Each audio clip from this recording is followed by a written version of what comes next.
Our commentator is Joe O'Brien.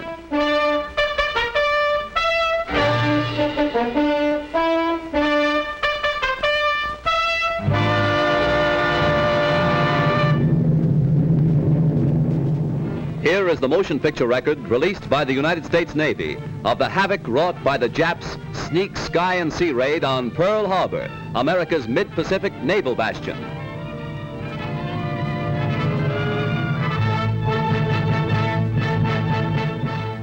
On December 7th, 1941, Japan, like its infamous Axis partners, struck first and declared war afterwards.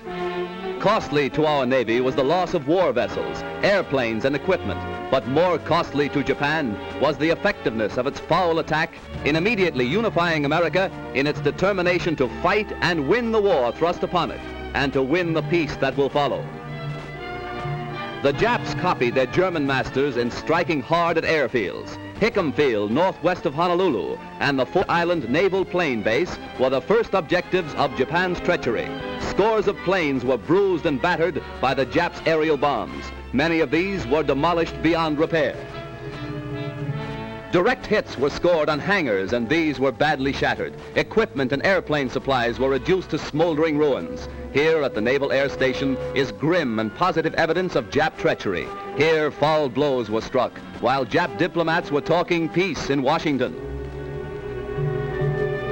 America lost 3 destroyers. Here are seen the United States destroyers Downs and Shaw as they rest on the bottom of Pearl Harbor with decks awash after Jap bombers make direct hits on their decks.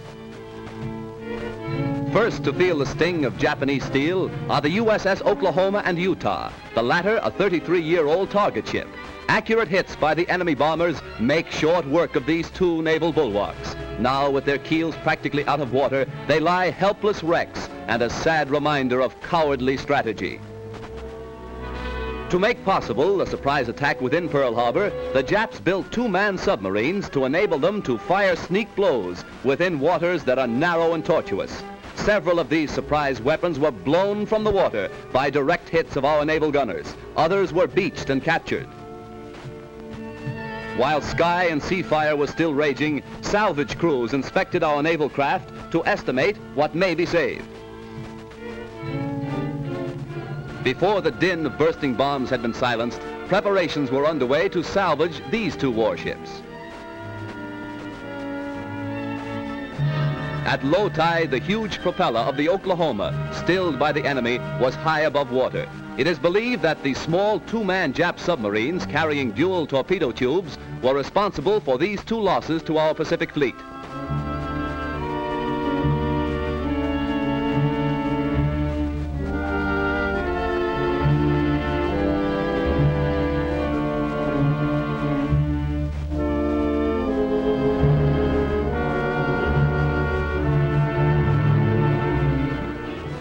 Here is the actual bombing of the mighty USS Arizona by Jap planes.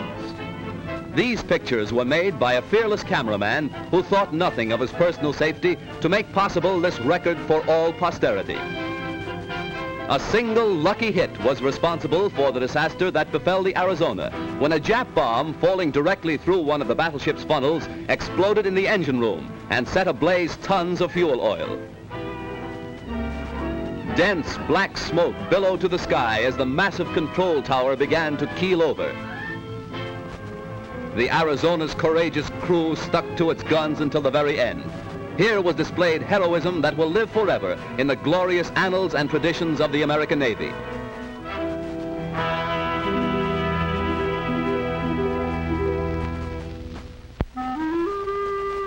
The once mighty Arizona now rests on Pearl Harbor's muddy bottom, a pitiful relic of its former self, a grim monument to the treachery of Japan.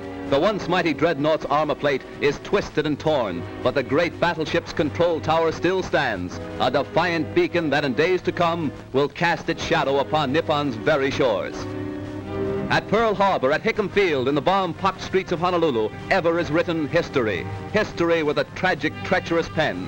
History that 130 million Americans will never forget. And in days to come, the Japs, too, will remember Pearl Harbor. Here is a tragic, unforgettable page in the annals of America. Here, the cunning deceit of the Japs will never be forgotten. Here, they hoped to score a knockout before the war began. The Arizona's gun crews, battered and broken, fired to the last, their guns pointed skyward from whence the enemy appeared. The Jap sneak blow cost hundreds of military and civilian lives. The treacherous attack cost our Pacific Fleet 2 battleships outright, another capsized, the loss of 3 destroyers and a mine layer.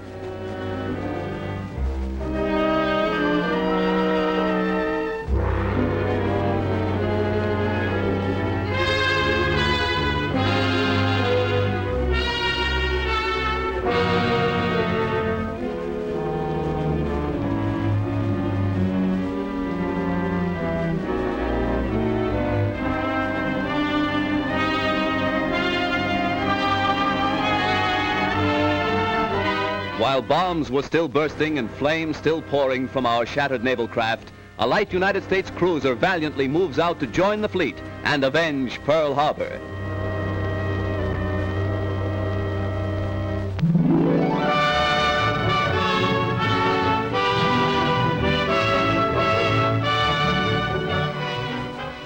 June 3rd, 1935.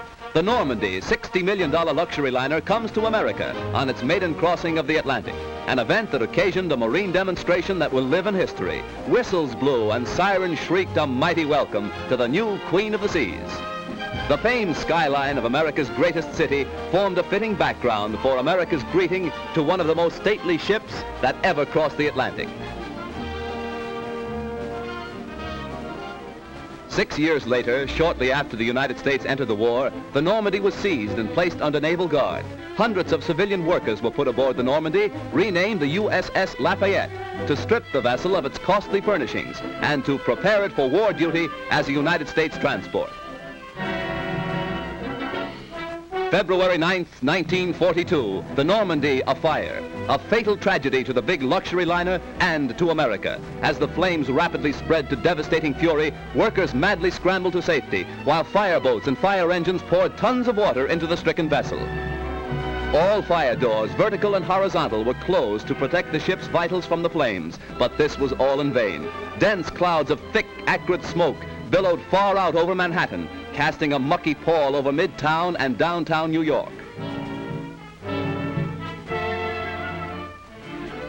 While the blaze was at its height, hundreds of doctors, nurses, and first aid workers were rushed to the scene to remove the wounded and to administer first aid to scores overcome in their efforts to stem the fury of the spreading flames. Millions stood in awe when the Normandie first reached America on its triumphant maiden voyage. Again, millions lined the New York and New Jersey shores to sadly observe the passing of the doomed and ill-fated ship. Rear Admiral Adolphus Andrews, Commandant of the 3rd Naval District, ordered all hands ashore to save the lives of those who were heroically battling to keep the huge liner upright. Hour after hour, tons of water were pumped into the Normandie, causing a bad list to port, as strong hawsers snapped and tugs strove to push the giant vessel close to the wharf.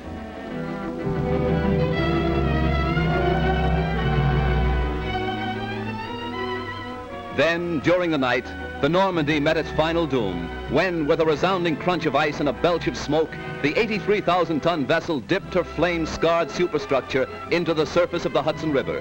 Hundreds were injured when America lost its biggest naval auxiliary. Millions of dollars of damage has been done, and thousands of man-hours of labor have been nullified.